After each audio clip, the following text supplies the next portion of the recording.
Once upon a long time, we were all 17. We were young and naive, and we didn't need sunscreen. But we were full of hope. And we all got asked this question: what are you going to study? We barely knew what we wanted for lunch, and yet we had to make a decision that would determine the rest of our lives. No pressure, huh? I chose chemical engineering. It was a safe option. I was good at math, and I wanted to make my family proud. So I packed my bags, moved to the UK, and said, this is the right path for me. I am going to pursue a career in engineering. And so I started my journey with endless assignments, sleepless nights, and a lot of equations. It wasn't easy, but the fire in me kept me going, believing that one day it'll all pay off. 4 years later, I graduated from the University of Surrey. I had my chemical engineering degree in hand. My heart was racing, and the world was my oyster. And I said, okay, life, I am ready. But life looked back at me and said, not yet. It was 2020 at the time. The pandemic hit and the world had changed.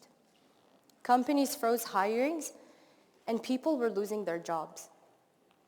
And all the doors I had spent years preparing to open were shut and locked. I applied to jobs. I waited and I hoped. But I found myself unemployed for an entire year. And I kept wondering, what did I do wrong? I was lost, as if life had erased the rest of my story. Failure. That's what I called this feeling back then, because it didn't look like success to me, and it was certainly not part of the plan. But then I came across this quote: sometimes the wrong train takes you to the right station. And at first I thought, great, I must have missed the entire train. But it stayed with me. And I realized I was on the wrong train, and that was okay. I didn't pay the ticket for it, but it was taking me to where I belonged. You see, once I accepted my new reality, life opened doors to paths so far away from engineering. I started exploring with entrepreneurship, design, and event planning, all people-centric fields, and I'm still exploring. I got job positions that required me to speak up, take initiatives, and connect. So no chemical formulas anymore, but people. I started noticing parts of myself I would have never explored before, like my voice, my empathy, and my ability to bring people together. These weren't things I learned in a lab coat, but somehow they surfaced when I stopped forcing the original plan. And that's when everything shifted for me. It wasn't what went wrong anymore. It became, where is this guiding me? But of course, at first, I thought I was alone in this feeling. Like somehow I failed when everyone else around me was figuring it out. But then I found out that according to the US Census Bureau, 62% of people who earned a degree in STEM didn't actually end up working in a STEM field. 62%. That wasn't a failure statistic. It was a human one. And suddenly, I was not the exception.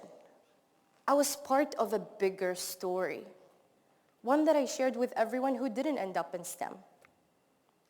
However, I was still an engineer. And to navigate through the uncertainty, I created my own version of the life equilibrium. You see, disappointment and panic lead to growth. But in growth, you can face situations that can take you back to disappointment and panic. The life equilibrium mirrors a reversible reaction in chemistry, where the reactants and products are simultaneously interchangeable, constantly moving back and forth depending on the condition. And the condition in my case was the feeling of failure. I panicked and felt disappointed when I didn't land a job in a chemical plant. But from there, I grew into who I am today, towards my most authentic self yet. This also confirms that growth is not linear. One moment you're evolving, and the next you're back to disappointment and panic, maybe even fear or doubt, which are human reactions to a change of plan. But over time, when you trust that growth will return, you will begin to find peace in the chaotic equilibrium of life. We spend so much of our lives fearing failure, like it's this big monster out to get us, to shame us. But what if failure was not the enemy or the foe we think it is? What if failure was actually our friend in disguise? The kind of friend that tells you the hard truth you didn't want to hear, but needed to. Like, hey, you're not getting that thing you wanted. You were meant for something bigger. Let me help you. So the next time you think failure is out to get you, don't panic.